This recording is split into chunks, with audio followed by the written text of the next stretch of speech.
Hey everybody, it's Mike from the Mike Widener Show, powered by SoundWeb Studios. Visit online at soundwebstudios.com for all your needs. Looking at a professional website without breaking your budget, SoundWeb Studios is the answer. SoundWeb Studios offers fast, affordable custom web designs at below the competition rate. Call today, 1-800-303-3960. That's 1-800-303-3960. Or email to support@soundwebstudios.com. Mention the Mike Widener Show, get 20% off your first project. SoundWeb Studios, take your image to the next level. Also, time to give official shout out to our official sponsor of the Mike Widener Show, international warring author Mia Molson-Zia. If you love fast-paced mysteries, you'll love Missing by Mia Molson-Zia. Available on Amazon in paperback and ebook. Missing is fast-paced and intriguing with an unforgettable twist. Takes place in 4 countries, 2 strangers, 1 target, where truth is illusion and those you love will be the first to go missing. It's available on Amazon in paperback and ebook. Missing by Mia Molson-Zia has garnered great reviews and even endorsed by Howard celebrities, including Joanne Cassidy, Forbes, Riley, and many others. So grab your copy today for Goes Missing by Mia Molson-Zia, available on Amazon. Also, check out the Mike Widener Show at themikewidenershow.com on over 30 podcast platforms, including Facebook, SoundCloud, Spreaker, Spotify, and iHeartRadio. Also, Anchor FM, iTunes, Google Play, Amazon, Audible, Apple Music, and more. Take the Mike Widener Show with you on any mobile device. Subscribe to the Mike Widener Show on the YouTube channel. Follow the Mike Widener Show on Instagram and Twitter today. And for great gift ideas, go to Amazon.com and check out the Mike Widener Show podcast. T-shirts, pop sockets, throw pillows, tote bags, hoodies. Makes great gifts 24/7. Amazon.com. Check out the Mike Widener Show podcast. And for more great gift ideas, go to Amazon.com/Mia Molson-Zia for great books on Missing, Blunts, and Wrinkles. Also T-shirts, pop sockets, hoodies, phone cases, and more.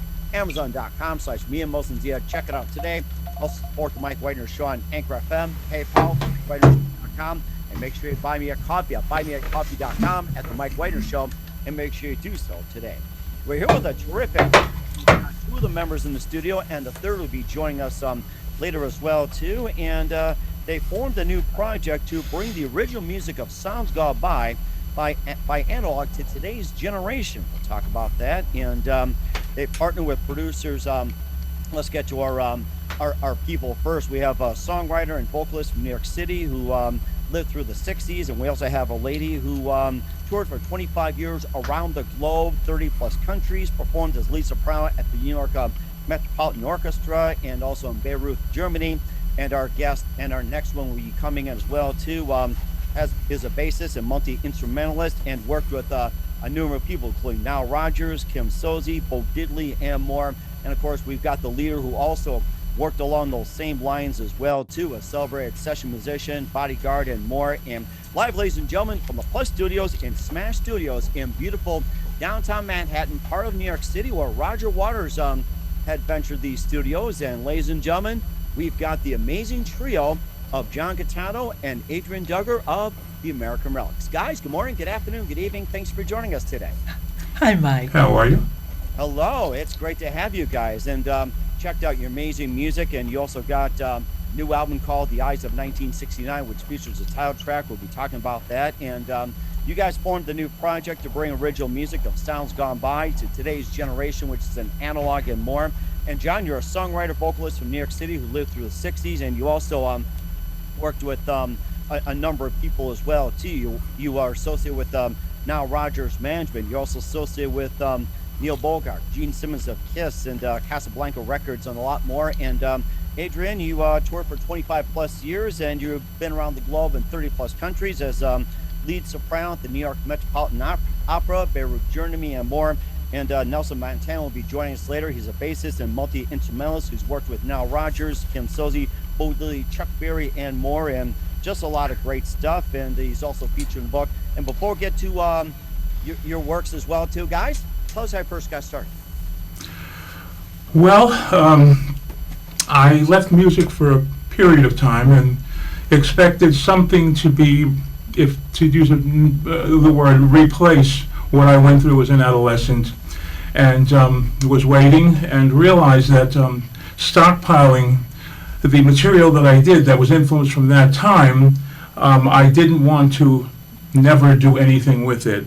So having left the industry, I got together some of the best musicians that I knew and decided that it was time, post-pandemic especially, this started during the pandemic, but post-pandemic especially, to put this all together, record, and to bring back that sound of which when I speak to so many older people, they all say similarly what we say also, that there seems to be a void, and the void is that there's that analog and the melodic and the production that just we don't see in today's music. I'm not saying there isn't good music around. There is good music around, but we lived through something very, very special, and the time just seemed to be again right for this, to bring something to the table, especially with musicians that all were concurring with the same mindset that I had had. Mm-hmm. And Adrian, tell us how you first got started as well, too. So. Well, opera and classical music generally, we're all analog, we're all fingers on the instruments and so on like that. And I had a sort of a turning point in my life, sort of like COVID brought a turning point to the planet right now. I had a turning point, and in a way, it was really good. The opera world gets sort of accused of being the museum keepers for this music. And I can see that there are some people who might even say that about vintage rock and roll. And I think that there's a big, big difference between being a museum keeper and being somebody who's holding the space, opening the choices, maintaining as much freedom as possible for people to have all the choices in the world to listen to what speaks to them in a particular moment. We've all had a favorite album, and you go back and listen to it 10 years later and go, yeah, I was in a bad head when I was listening to that, So, yeah, it's been very, very eye-opening for me. Opera, everything's already written down. And in going in the studio, watching these guys orchestrate something right there and going, and it's always in the pocket. That's the benefit of working with someone like John or someone like Nelson, who's been around, who's heard, who's done, who's seen, and they really have this encyclopedia in their ear and in their brain, and they just go right to it. It's very, very impressive, Mm-hmm. I don't know if that was an answer, but... John, I think you probably had an answer to it as well, so... The question again, Mike, my apologies? No. It was just simply you agreed as well, too. And what was that one precise moment that simply influenced you guys into what you're doing, your careers, and everything like that? I think that going over some of the old material that I had, some of it written as I sent you something, even in the late 60s, and then I archived, and then waking up one day and playing the song and realizing that a lot of the vintage music is timeless. It is some of classic and retro rock can be played today in the right framework and still be as popular as it was then. Unfortunately, it's not pushed by the industry as much as it was, nowhere near as much as it was at the time. But I think that there was a light bulb that went on in my head. And I had said that, if I'm going to do this again with this stockpiling of at least 150 songs that I've written, it's going to be now. Mm-hmm. And how did you guys first come together? I'll say myself and Adrian. For both you guys, and also with Nelson. Nelson, I had met in a musicians finding website called Band Mix, right? And I was so impressed with something he did on the bass, which was Somewhere Over the Rainbow, totally on bass. And he used every different style and every rhythmic pattern and everything that on a bass you couldn't do, it seems. And I says, I have to call this guy, and I did. And then I found out not only he's a good songwriter, but he's a nice person. And we started collaborating. We're writing a lot of different material right now. I sent you one, which I'm very proud of, that I Need You Home. And so many other things that we're doing, and it just seems for the American Relics, it just seemed to gel. TheAmericanRelics.com, by the way. Mm. And then go ahead with you, Adrian. Just tell us about your story as well, and also let's get to a part about who are some of your favorite artists, singers, and songwriters and musicians growing up. Well, John and I actually met do I say? We met online. Not necessarily for the purposes of music making, but nevertheless, that's sort of where it gravitated to, because you can't have musicians without music coming out. You know, John oozes music, and to the point that we'll be hanging out, or he'll be driving me someplace in the car, and he'll just be writing something as we go along, singing the narrative of the drive to the grocery store, whatever, right? So that's the degree to which these guys are just steeped in an atmosphere of music. And John has another bandmate, not here with us in the studio to talk today, but Ian Zane, that you guys have known each other, went to high school together. To high school, right. I met him on a junior high school, coming home from junior high school, and I liked his shirt, and I told my mother, I want that shirt. She goes, first you want to be a Beatle, now you want to be a cowboy, because he had that type of shirt on.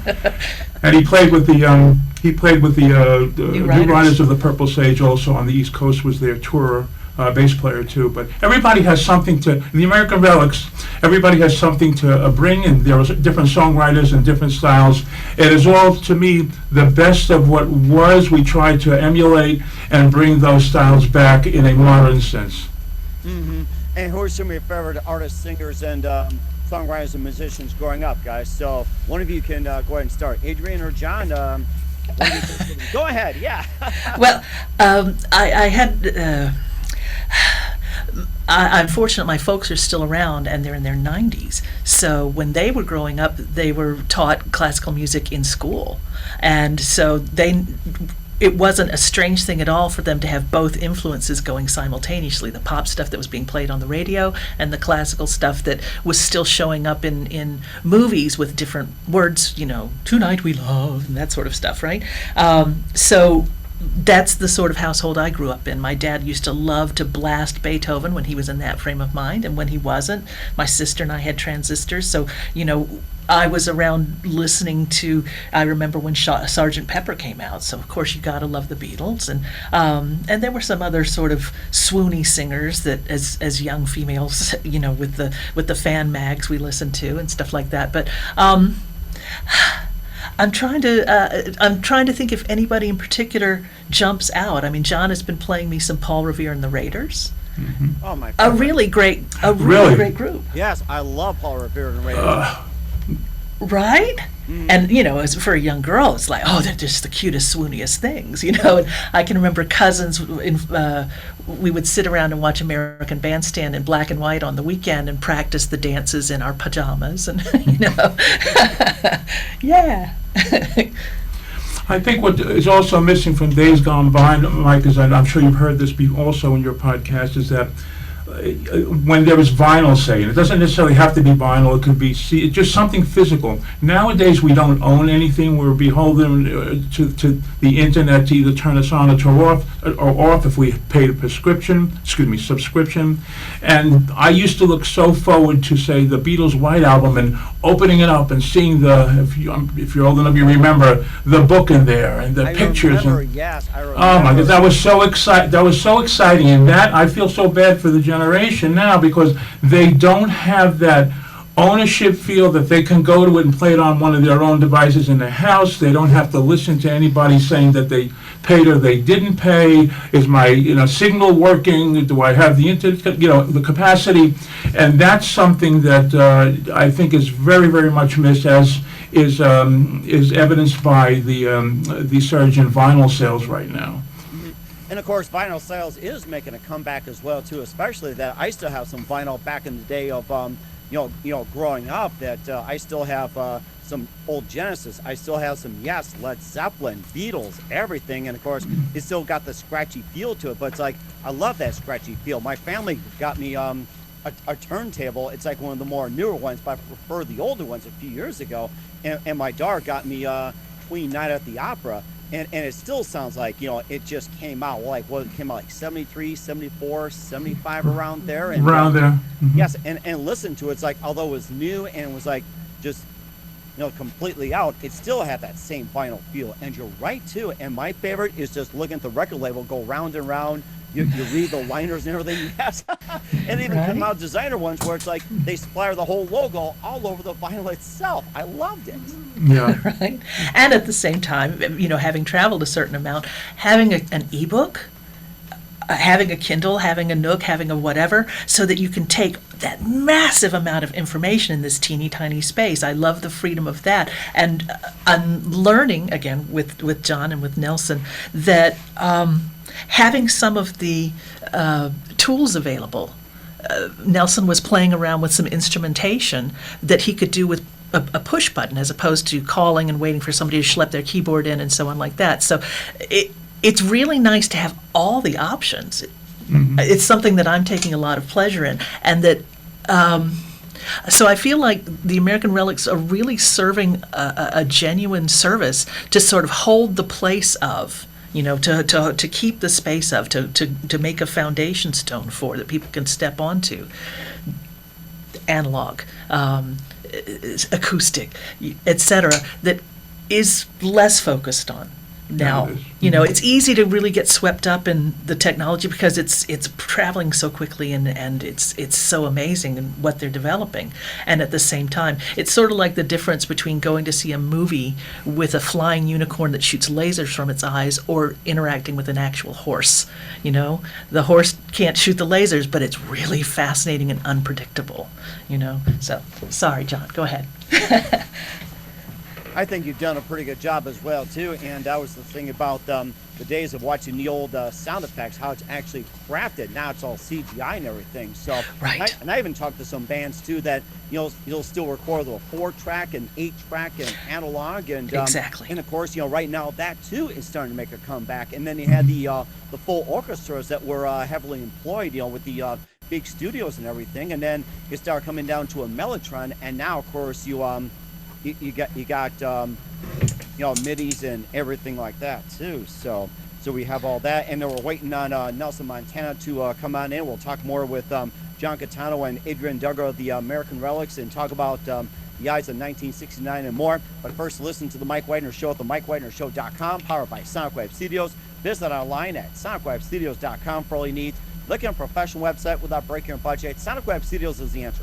Sonic Web Studios offers fast, affordable custom web designs at below the competition rate. Call today, 1-800-303-3960. It's 1-800-303-3960, or email support@sonicwebstudios.com. Mention the Mike Widener Show, get 20% off your first project. Sonic Web Studios, take your image to the next level. Also, time to give a official shout out to our official sponsor of the Mike Widener Show, international warring author Mia Mosensia. If you love fast-paced mysteries, you'll love Missing by Mia Mosensia, available on Amazon in paperback and ebook. Missing is fast-paced and intriguing with an unforgettable twist. Takes place in 4 countries, 2 strangers, 1 target, where truth is an illusion and those you love will be the first go missing. It's available on Amazon in paperback and ebook. Missing by Mia Mosensia has garnered great reviews and even loved and enjoyed by Howard celebrities, including Joanna Cassidy, Forbes Riley, and many others. So grab your copy today for Goes Missing by Mia Mosensia, available on Amazon. Also, check out the Mike Widener Show at the MikeWidenerShow.com on over 30 podcast platforms. Take us with you on any mobile device. Subscribe to the Mike Widener Show on the YouTube channel. Follow the Mike Widener Show on Instagram and Twitter today. And for great gift ideas, go to Amazon.com and check out the Mike Widener Show podcast. And for more great gift ideas, go to Amazon.com/Mia Mosensia for great books, merchandise, and more. Also support us on Anchor FM, PayPal, at the MikeWidenerShow.com. You can buy me a coffee at buymeacoffee.com at the Mike Widener Show. Make sure you do so today. We're here with John Gitano and Adrian Duggar of the American Relics here on the Mike Widener Show, and Nelson Montana will be joining us in a few minutes. And John, before we talk about the album The Eyes of 1969 and some of the songs, you had worked not just a celebrated session musician, but also as a bodyguard and a private investigator, and you also were known to investigate the disappearance of the Sheraton Hotel fortune heiress. And tell us about some of those ventures as well. Well, she was Marcia Moore. She was a bohemian. She was a bit of a rogue in the family. She was into, in California, the scene at the time back in those days, which was the specialty. Her specialty was hypersensience, which was traveling back into time and visiting past lives and reincarnation, and unfortunately she got involved with her husband at the time in a drug called ketamine, known as Special K on the street right now, whereby they were using that drug in order to expand their minds, again reflective of the times, and there wasn't, the outcome was that she walked supposedly into the woods one day, and she was never found after that. And I was on the case, and I spoke a lot to her husband, if I pronounce his name, remembering back, Altunian, Robert Altunian. And there were a lot of circumstances that were still unresolved. As a matter of fact, there was a podcast, there was a book that came out recently. I think it was called An Undetermined Death, the mysterious disappearance of and death of Marcia Moore. And also a woman, Elizabeth Bentley, is doing a documentary right now that she's conferred with me on, writing the story of Marcia Moore. She just happened to come across the story in or the woman and her books in a library, and became very, very interested in it. Long story short, they still haven't determined what the cause of her death was. It could be, and here goes from the woo-woo side to the possible realistic, that she was either dematerialized, a coven of witches had slain her because of some beef that she had with them, suspect of her husband, another person that she was involved with in the past, and her husband, who had told me personally that she just might have been unvital at the time, possibly getting a little sick, I remember, because I remember him telling me that, and walked into the woods and maybe being unvital, possibly on what she was taking, the special, the ketamine, maybe just couldn't find her way back. But they found her body 2 years later, and it's still an undetermined death. And again, she was the Sheraton Motor Inn heiress. And just a little aside here, her son recently was missing for 2 years. Wow. And he now also was found in the woods, deceased, because they did the DNA on him, in Maine. And just karmic, again, so many years later, the same place that her son was found, the woods, and still it's an undetermined death.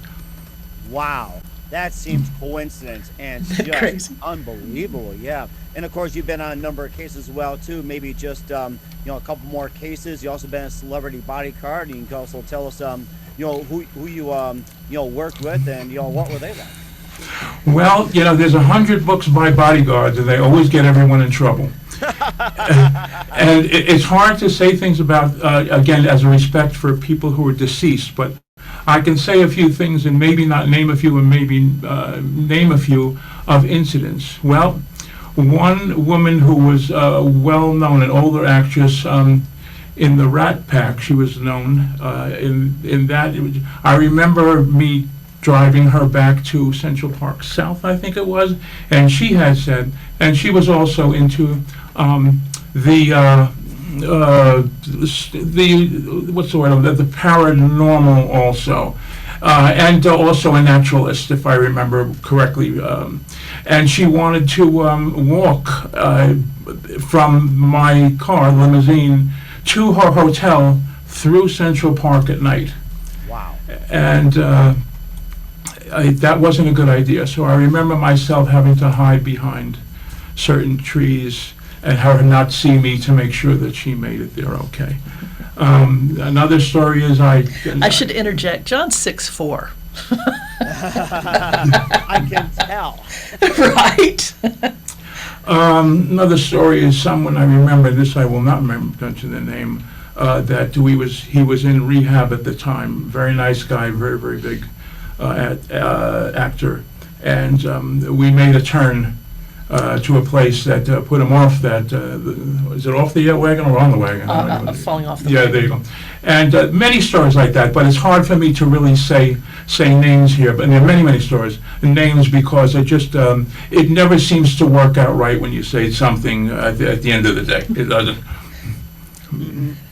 And of course, that's a rather interesting profession as well, too. And also, let's go over to Adrienne. You also toured in 30 countries. You toured for 25 plus years, lead soprano at New York Metropolitan Opera, and also in Beirut, Germany. And maybe just a bit about those, the experience, and maybe some of your favorite countries you sang in, and also some of the favorite opera houses. Wow. Opera houses are fantastic. I mean,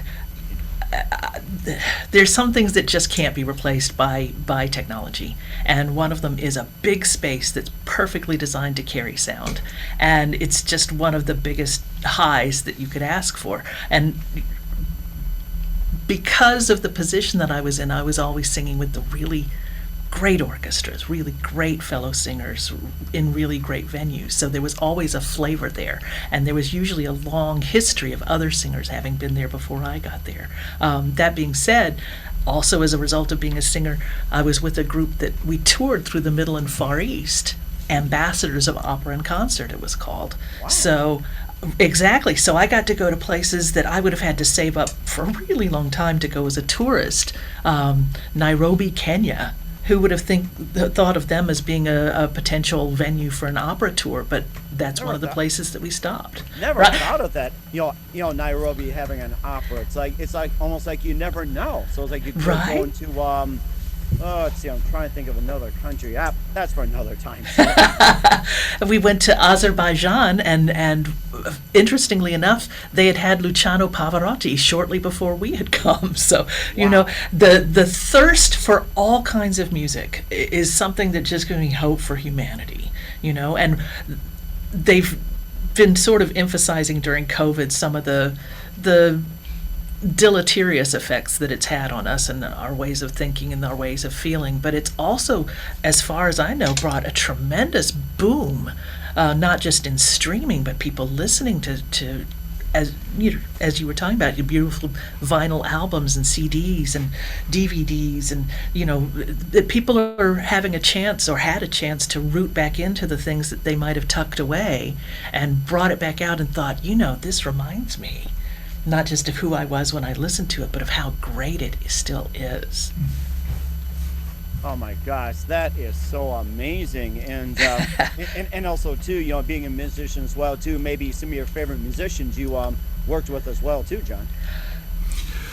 Yeah, I did a lot of backing for people, but I think that the highlight of my life, all right, was that I was communicating with Jack Bruce, who's one of my idols from Cream, and he invited me to a show, and I got to speak to him for a while, and I asked him all the questions I wanted to ask about Cream, and he made me realize, let me see if I can put it in the right words, he made me realize my own musical importance, and also that I still had something to give. In other words, what I was here for. I think if I didn't meet him at the time, I was going in another direction at the time, but meeting him and him having some words with me and being, again, one of my idols, it made me realize that no matter that you can take the music from the musician, but you can never really take it out of the musician. That's for sure.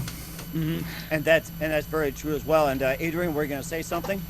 Well, just John has a great story on the website, theamericanrelics.com. Check it out.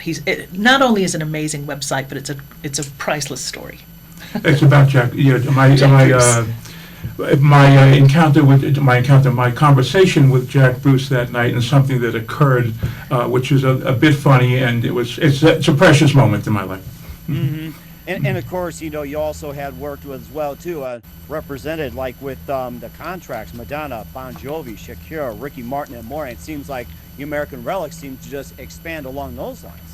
Yeah, Gene Simmons, I remember, hooked me up with the particular connections I had at the time, and then his producers in Casablanca Records, and then it was Elton John and Rocket Records after that. But it was, if I can give credit to Gene Simmons, he gave me the attorney who I'm still friends with nowadays, and who handles all those people and more.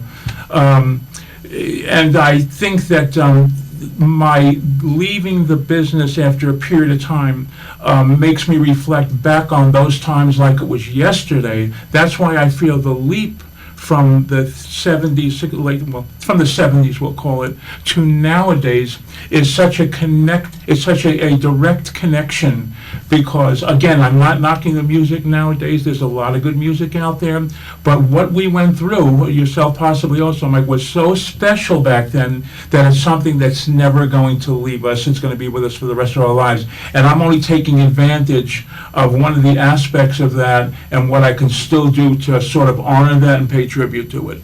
Mm-hmm. And certainly will too. We'll talk about the album, The Eyes of 1969. We'll talk about the music, including the title track, I Need You Home. We'll be playing that at the end of the audio interview. We'll still waiting on Nelson Montana to join us as well too. And we'll talk about The Eyes of 1969. You listen to the Mike Wagner Show at the MikeWagnerShow.com, powered by Sonic Web Studios. Visit online at SonicWebStudios.com for all your needs. Also brought to you by our official sponsor, the Mike Wagner Show, international warring author Mia Wilson's Zia Missing, available on Amazon in paperback and ebook.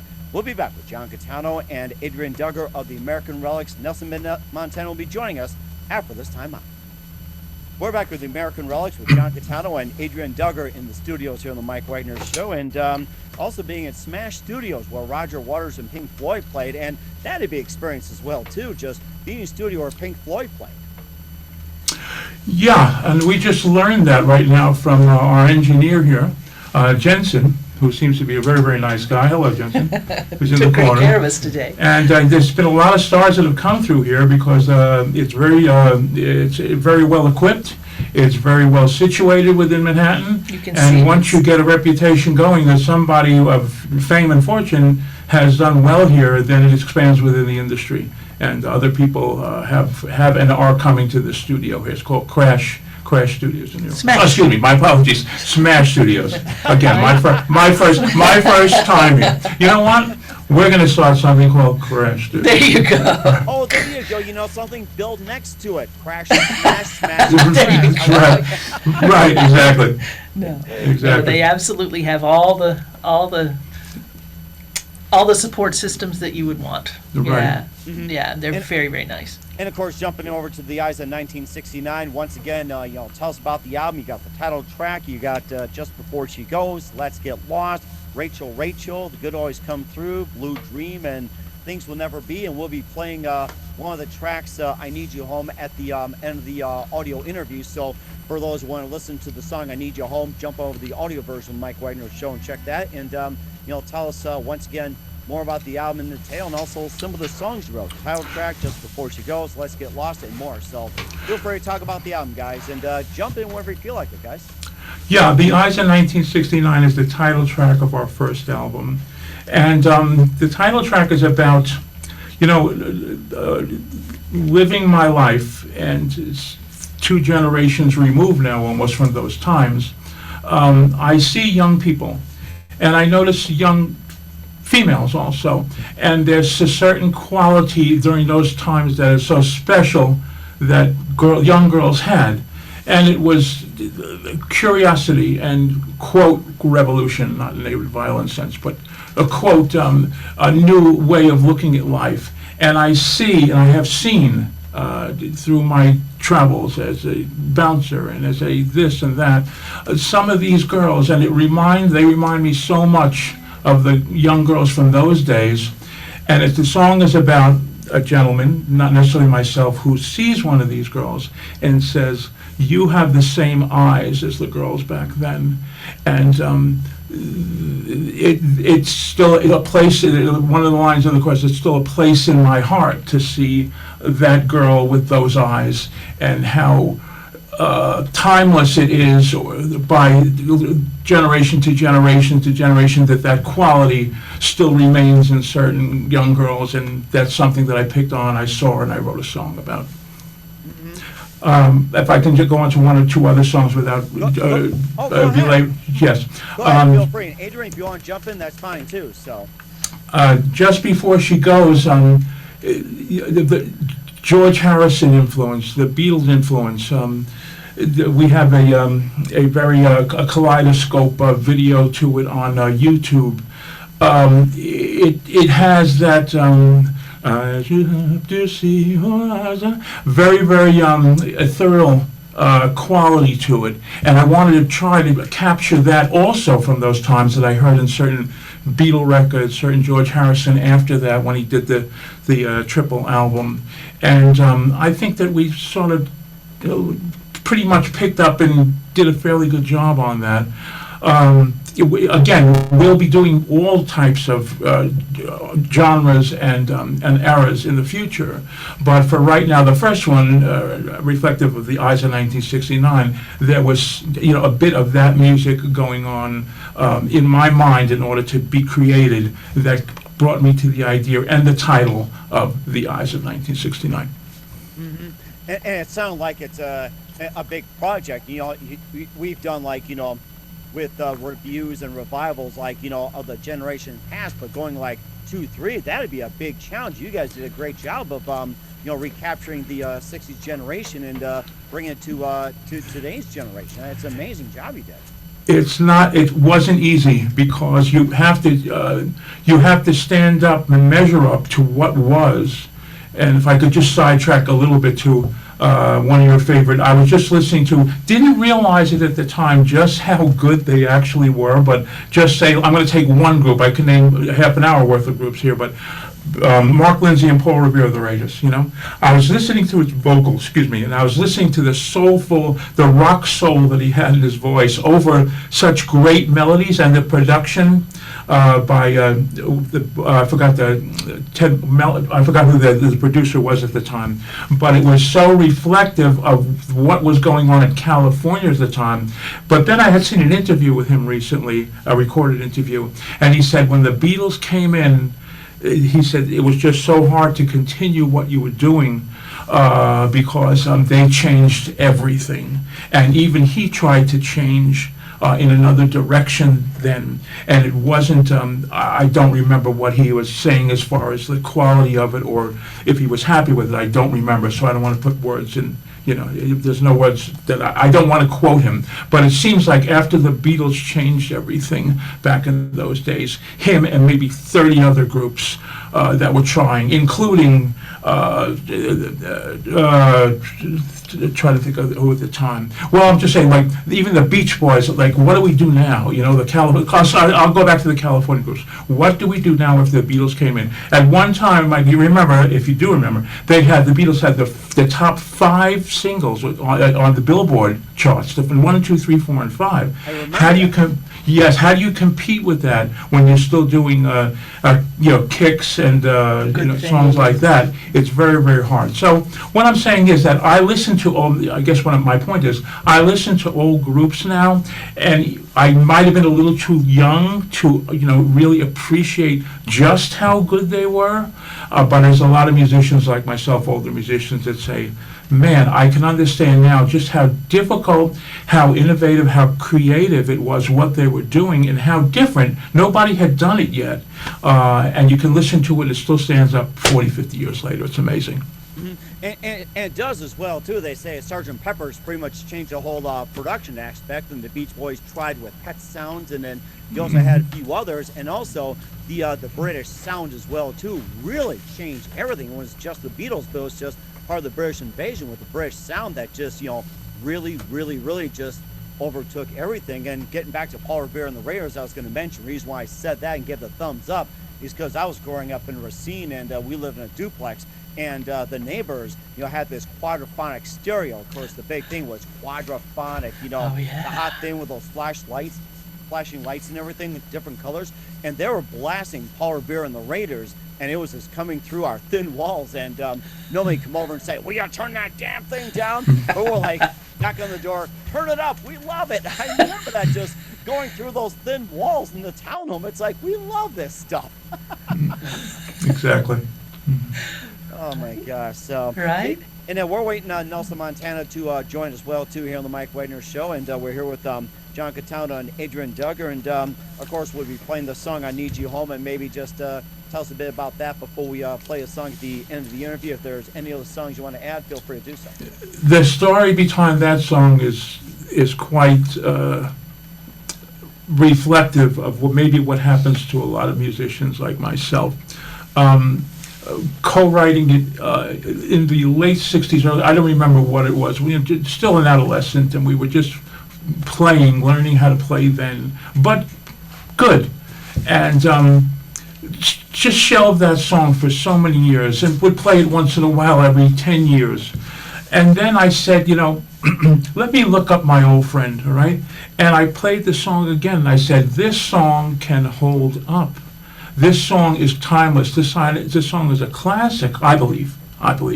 And so we reconnected over the phone so far, or after 40 plus years, and reflected and talked about those times and the song, and that I was doing it, and that he was so appreciative that, that again, someone else like myself is taking interest, in what we had done together so many years later, because life is short, Mike, it is. And, but that you put something on the side for so many years, and then you say, I'm going to resurrect it, and then you find the person after, because I didn't even get to teach you, I forgot his last name, and I looked for him at times, but I was able to finally connect, God bless the internet, and I did, and now we're talking about this. We did this song, and there's a new camaraderie and relationship, friendship that I have with people from my past, which is always very, very exciting and very, very nostalgic. That sounds very nostalgic and very amazing. Where can we find The Eyes of 1969 and all your other works at? Yeah, right now we've released The Eyes of 1969. It's at all the stores. It's in iTunes. It's in Spotify. I think there's about 40 songs. It's in. We didn't do the second release yet with I Need You Home. That's a preview for your broadcast here. But we've completed a second album, untitled just yet, because that would be important. And it is reflected, again, of not only songs from there, but possibly a little further forward, and contributed by different musicians. And I think that if I go along this path, I think that we're going to do something very, very nice with the American Relics going along these lines. We certainly would check that out. Once again, with John Gitano and Adrian Duggar of the American Relics here on the Mike Widener Show. Just a few more minutes. You guys have been absolutely fantastic. And what else can we expect from you guys in 2022 and beyond, besides with the follow-up? I have one dream, and it's at this particular, stage in our musician's life and life itself. It's that I would like to see the American Relics material played by American Relics or anyone else, covers of them, to be thought of as, I don't want to sound egotistical here, but be thought of as special. All right? And that's what, when you have so many songs from so many different musicians that have been shelved for so many years, it's very emotional, and it's very, very satisfying in order to get these songs out into the public, show what we went through, put little stories behind it, maybe even, hopefully, with some sort of medium, put little books to it also that you can actually grab and own. Who knows? I'm not sure, how we're going to do that, or if that's going to come back, or if it's viable in the industry now. I don't know. I'm still learning the new industry actually itself.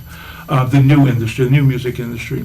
But that's what I hope, that we go on with albums, and anything that comes out with us is looked at as something special because of the 1 million years combined of experience that we all have. And certainly amazing as well, too. And I thought about it with all the digital people out there. They can also download the app and also have the liner notes like in their Kindle or something instead of the paper version. But that'll be another time as well, too. And who do you consider your biggest influences in your career? So one of you go ahead and start. Biggest influences. Oh, wow. I don't necessarily think of my influences as being from outside. It was sort of like pushes from inside, and I have the experience that John may have been more like this as well. And Mike, I think a lot of people are. We're not necessarily looking to be influenced by people, or they're people that we really loved and enjoyed, and you feel like, what they're doing looks really cool, but I would like to do my version of it, And so I feel like that was the biggest influence for me, was to to be looking around the world and going, oh, there's this choice and that choice and this choice and that choice, and to be looking for a way to combine things in the way that worked best for me, I think was my biggest. I would love to say that there was a person or a thing, but I just feel like we were so inundated in the 60s, and that spirit of rebellion that John talked about in Eyes of 1969, rebellion as opposed to complete rejection of, you know what I'm saying? It's like, this is the way things are going, and I see that, and I'm trying to choose something other, not as a push away, but as an expansion. You know, I think so many people in the 60s, and that's part of the drug scene and so on, we were just looking to expand. And I have a feeling that was possibly the biggest influence on me, was to expand beyond what was expected of me, or expand beyond what people around me were doing, because I didn't know anybody who was doing opera but me. And I think that was my biggest influence, was just looking to find my way and make my choices in a way that, thank God, during that time period was really allowed and encouraged. Because to be different, to be yourself in the 60s was totally accepted for many people. That's rather interesting. I like that idea, expanding. That's a good way of putting it. And John, who are some of your biggest influences in your career? Well, you can't evade the influence, the major influence, the changing of the world by the Beatles. I think what the Beatles had and what they taught me, and taught me musically also, was that I'm trying to think how to explain this. That you try to make something in pop music that is simple sound more complex, and something that is more complex you try to make sound more simple.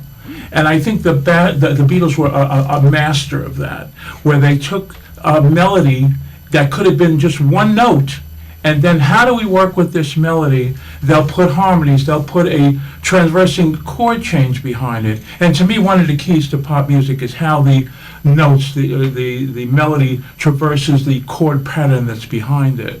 So I think they had probably the biggest influence on me, but then again, there was like Ian Hunter, I thought was a great lyricist from Mott the Hoople. All the 60s bands with the pop, Motown. I mean, there's just beautiful melodies in Motown coming out of Detroit at that time. You can't get away from just how gorgeous so many of those melodies were by the Temptations and groups like that.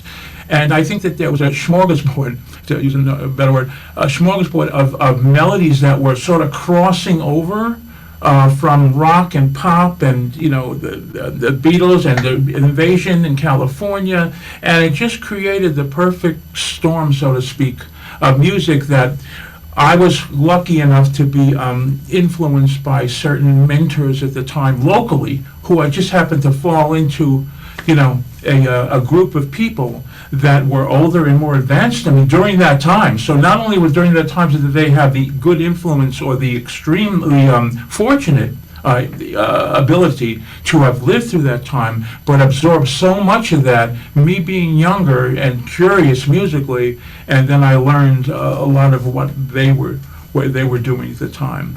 A short story on how I started my first gig. My mother bought a guitar for herself to learn how to play guitar. I picked it up and I learned the first thing, and I think you'll appreciate this, Mike. The first thing I learned was the hook in And I Love Her. Do-do-do-do, right? Yes. And I kept playing that, and I says, I could do this, right? And I go, this is easy, right? Because you learn 4 notes. This is easy, right? Well, I was wrong about that. Well, anyway, there was this band playing across from the driveway on the next block where I lived. There was a driveway, houses, driveway there. And I'd be sitting there at the window listening to them all day. And they didn't sound bad. And my mother says, why don't you go over and talk to them? I says, Ma, I was too shy and too young. She pulls me by the arm and she walks me over, all right? So we go over there, right? And they go, and it was a 3-piece band. There was 2 guitars, just 2 guitars and a drum, all right? They said, you know how to play? I said, yeah, of course, right? Because I knew 4 notes, right? So I started singing because I knew how to sing, And then I started picking up, a little more on the guitar. And after only about a month or two, I remember learning doom, doom, doom, doom, doom, doom, doom, doom, the Animals, right? Yeah. And doom, doom, doom, doom, doom, doom, doom, doom, doom, doom, doom, that was The Doors, right? Hello, I Love You. And we got those songs down. And I wouldn't say I was great, but I was progressing pretty fast. Well, we did a gig, a Battle of the Bands, which they had so many of them those days. And P.S., we won. And that was it for me. I was hooked after that. Wow, that was something. I love it. And what's the best advice you guys can give to anybody at this point? Advice. You want to handle that, or? If you've got something, I'll think. I think that you have to, if everything that has come from today backwards has occurred already. So if you go back from 1 day to 1 year to 5 years to 10 years to 40 years, if what you were a fan of, or try listening to different music.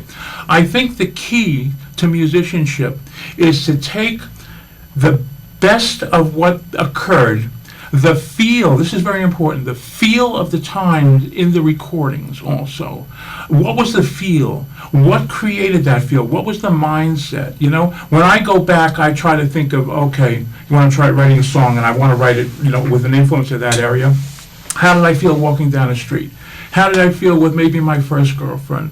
How did I feel with the overall feel about the feel of the times, which there was something in the air back then, and I don't know what it was, excuse me. And I know it wasn't chemical for me, but for a lot of people it was. But there was a feel of the times. Capture the feel. Capture what they were doing in the musicianship. Capture the recording techniques, and the trick is add something, learn from all of that, feed that into your own songwriting style, and add something unique of your own. That's, I think, the advice I might give. And then, Adrian, you had some time as well, too. What's the best advice you can give? Well, it's sort of taking John's line and putting my own 2 cents worth. You hear a lot, and I absolutely sympathize with it. A sense from younger musicians, well, everything's already been done. Mm-hmm. And wow, it can appear that way. But the fact is, probably at some point, every generation has felt like that. Well, it's all been done within that framework. And then something opens out. Everything had been done technologically until they made an iPhone. And then boom, a lot of other things, branch off from that. And the thing that we all bring to it is nobody has my life experience. Nobody has my outlook on the world. And that, I think, is the magic alchemy. So as John was saying, you can amass all sorts of listening experience and study experience, practice experience, reading experience, all like that, but it's how you yourself alchemize it, the combination that you bring out that no one else can bring. Make sure that the horizon is always receding in front of you, that we never get to a finite end of something, because there isn't one. As long as there are different human beings, there's going to be different places to go and different ways to conceive of things. And so I guess the advice would be, do honor to who you are and how you're looking at things, and even if it doesn't seem right at the moment, that's a lot of rebellion as well. It might not seem right at the moment, or people will flat out tell you it is not right, and that you kind of stick to it and see, can it bear some fruit, and can it bring something to me and to other people. That is very good advice. Once again, John Gitano and Adrian Duggar of the American Relics here on the Mike Wagner Show. Guys, a very big thank you for your time. You've been absolutely fantastic. Looking forward to having you again soon. Do us a favor, keep us up to date. Love you back in 2022 and beyond. Keep in touch. Once again, tell us about your upcoming projects, what's your website, how do people contact you, or can people purchase or check out your works? Such a pleasure talking to you, Mike. Yes, thank you, Mike. And the website and everything? Yes, it's the my apologies. It's the AmericanRelics.com. We have the bios of the people involved with this, and there'll be more people in the future. We have the songs there. You can go to listening to the songs there, or to YouTube. You can hear all the songs on all the stores that are out there right now, iTunes and Spotify. That is our first album, called The Eyes of 1969. The second one second album we've completed already, Untitled Yet, but I've given you a glimpse of, Mike, to be played on your show, first time here, a song called I Need You Home, that will be possibly the single or just included in the second album, and then we look forward on just keep moving on from there. We will certainly do so and listen to it on the audio version. And guys, a very big thank you for your time. You've been totally amazing. Learned a lot. Looking forward to having you in soon. Make sure you keep us up to date. Keep in touch. Glad to have you back. We wish you all the best. You guys have a great future ahead of you. Thank you so much. Thank you so much, Mike. Nice being here.